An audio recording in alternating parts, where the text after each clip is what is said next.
दोस्तों प्रणाम।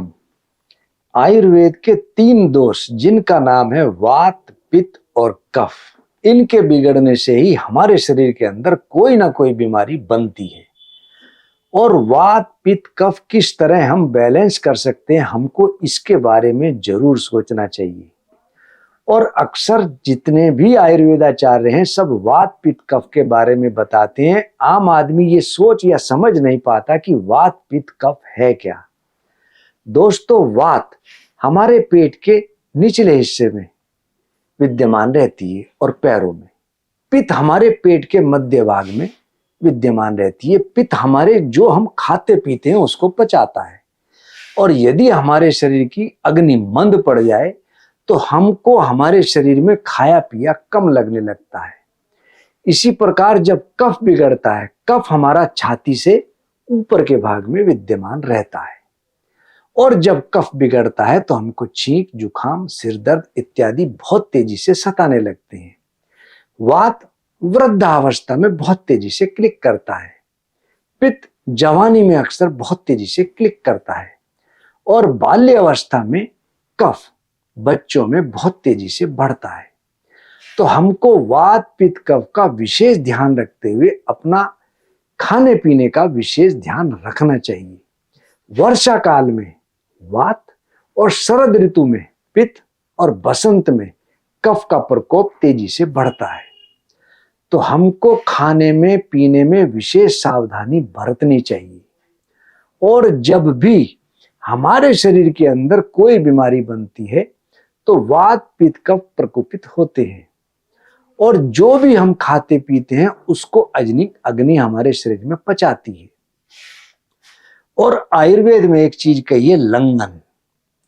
और एक चीज जो हमको कहा गया है आयुर्वेद में, आहार पचती सिखी दोषनानाम वर्धिताम, यानी कि जो भी हम खाएंगे पिएंगे उसको अग्नि हमारे शरीर में पचाती है।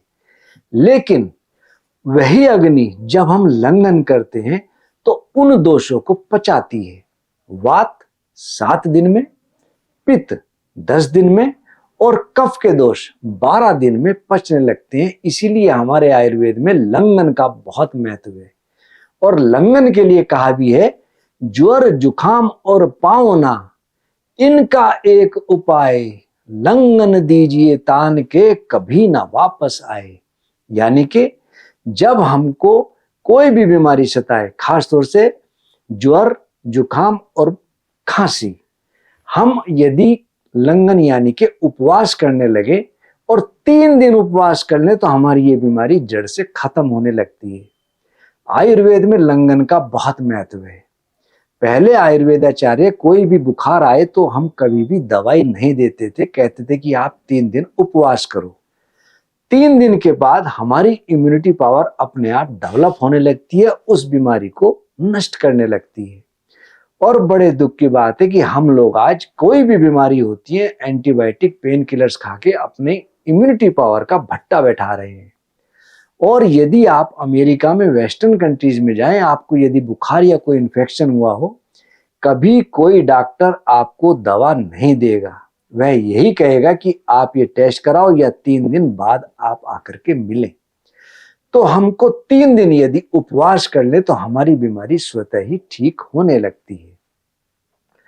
और आयुर्वेद में इस बात का विशेष तौर से वर्णन है कि लंघन हमको अवश्य करना चाहिए।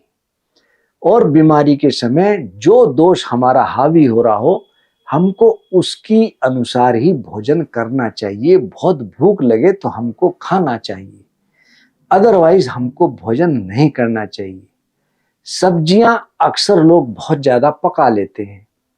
पकाने से क्या होता है कि उसके पोषक तत्वों में कमी आने लगती है। इसलिए सब्जियां अधपकी ही होनी चाहिए, उनमें थोड़ा कच्चापन जरूर होना चाहिए। दोस्तों, चीनी, मैदा, रिफाइंड और समुद्री नमक, हमको इनका पूर्णतया परित्याग कर देना चाहिए। जब से हमने इन चीजों को अपनाया, बीमारियों ने घर बना लिया। पहले कोई भी व्यक्ति चीनी नहीं खाता था, या तो हम देसी खांड का प्रयोग करते थे या गुड़ का प्रयोग करते थे। और गुड़ में पोषक तत्व बहुत ज्यादा है। आयरन फास्फोरस होने के कारण हमारी हड्डियां मजबूत बनती हैं, शरीर में लाली आने लगती है और हमारा पाचन तंत्र मजबूत होता है। दूसरा, खांड बड़ी ठंडी होती है। अक्सर लोग गर्मियों में खांड का ही प्रयोग करते थे, गर्मियां उनको नहीं सताती थी। मैदा का प्रयोग हमने जब से शुरू किया, जंक फूड जब से हमने खाना शुरू किया, हमारा पाचन तंत्र बहुत बुरी तरह से अफेक्टेड हुआ। इसलिए हमको मोटा अनाज या मोटा पिसा हुआ ही सेवन करना चाहिए। तीसरा, रिफाइंड जब से ये पतला आया, अर्थराइटिस की शिकायत बहुत तेजी से बढ़ी। इसलिए हमको सरसों का तेल या देसी गाय का घी, इसको प्रयोग लेना चाहिए। और समुद्री नमक के कारण हम लोगों का बीपी बहुत तेजी से बढ़ा। इसलिए हमको सिर्फ और सिर्फ सेंधा नमक का ही प्रयोग करना चाहिए। जंक फूड हमको बिल्कुल त्याग देने चाहिए, क्योंकि उनके अंदर शुगर, साल्ट बहुत ज्यादा मात्रा में होता है, जो हमको बीमारियों का घर बनाने लगता है। हमको सॉफ्ट ड्रिंक भी बिल्कुल अवॉइड कर देने चाहिए, क्योंकि उनके अंदर भी बहुत ज्यादा शुगर का मात्रा पड़ी होती है, जो हमको डायबिटीज की ओर ले जाती है, मोटापे की ओर ले जाती है। ऐसी चीजों से हमको बचना चाहिए। भोजन हमेशा ताजा और पौष्टिक से भरपूर होना चाहिए। हमको रात्रि में बिल्कुल भी गरिष्ठ भोजन, दही, राजमा, छोले, चावल इत्यादि का प्रयोग बिल्कुल नहीं करना चाहिए। और भोजन को सिर्फ चबा चबा करके हम खाएं और पानी को घूंट घूंट करके पीना चाहिए। पनीर और स्प्राउट इत्यादि का सेवन हफ्ते में हमको 1 या 2 बार ही करना चाहिए। नियमित रूप से हमको इसको प्रयोग नहीं करना चाहिए। साथ ही साथ हमको भोजन में फल, सब्जी और सलाद, इसका प्रयोग बहुत ज्यादा करना चाहिए। अक्सर लोग फलों के साथ, जो खट्टे फल हो, उनके साथ दूध का प्रयोग करते हैं, जो कि बिल्कुल वर्जित है। दूध के साथ हमको फलों का प्रयोग बिल्कुल नहीं करना चाहिए। अक्सर लोग बहुत ठंडी दही हो, उसके साथ गरम गरम पराठा खाते हैं, जो कि बहुत गलत है। हमको बहुत ठंडी दही की जगह ताजी दही हो तो बहुत अच्छा, और गरम और ठंडी इन चीजों से बचना चाहिए। दूध के साथ नमक हमको बिल्कुल प्रयोग नहीं करना चाहिए। और भोजन में 6 प्रकार के रस हमारे जरूर होने चाहिए। वह कौन कौन से हैं? मीठा, नमकीन, अम्ल यानी कि खट्टा, कड़वा, तीखा और कसैला। ये 6 रस हमारे भोजन में जरूर होने चाहिए। और हमको भोजन को अपनी प्रकृति के अनुसार ही करना चाहिए। जैसे यदि किसी व्यक्ति को बहुत दर्द रहता है, तो उसको दही, राजमा, छोले इत्यादि का प्रयोग बिल्कुल नहीं करना चाहिए। और पानी नियमित रूप से हमको गुनगुना सेवन करना चाहिए। वह कम से कम 4 लीटर होना चाहिए।